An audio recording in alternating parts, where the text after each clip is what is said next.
Destiny! Destiny! Wow!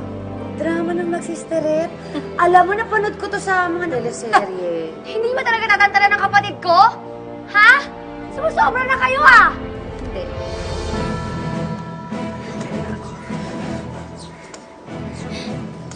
Tapos na kayo? Ha? Masaya na kayo? Ilang beses niya ako hinihila pababa. Nakataba na nga ako, di ba? Hindi pa rin kayo kontento? Hihilayin niyo pa rin ako pababa. Eh ano pa bang hinihintay mo dito? Pinalalayas sa kita, nandiyan ka pa rin. Go! You don't have a place in this company. Go! Teka, alam po ba ito na Sir Armani? Wala naman po siya sinabi, tinanggalin siya sa trabaho ah.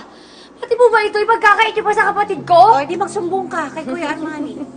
Pero habang wala siya dito, ako ang masusunod.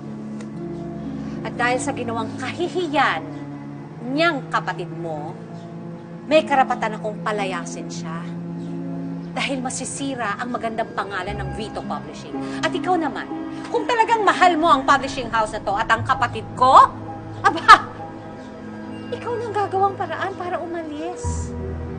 Huwag mo nang idamay ang publishing house na to at kapatid ko sa gulong ginagawa mo. Oo nga, alis na kayo. Alis na. Oh, that's really good news. I'm so happy for Destiny kung talagang nakakabangon na siya. Opo. Kahit nga po alam ko na hindi ganun kadali para sa kanya na harapin lahat to, okay na sa akin na binibigyan niya naman ng pagpapahalaga yung sarili niya. Tama ka, Vince.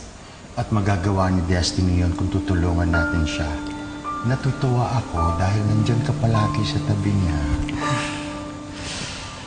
Kahit tinalikuran na siya ng dalawang lalaki sa buhay niya, si Lito at si Gabriel, at least ikaw, nandyan ka pa rin.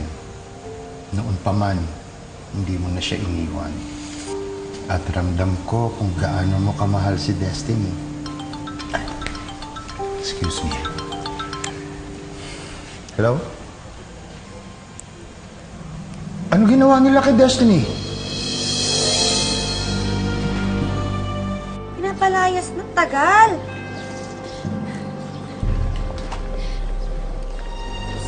Parang mali talaga nagpunta tayo sa publishing eh. Sinabi ko naman kasi sa'yo eh. Alam, mabuti pang malis na muna tayo dito. Sige na, Destiny.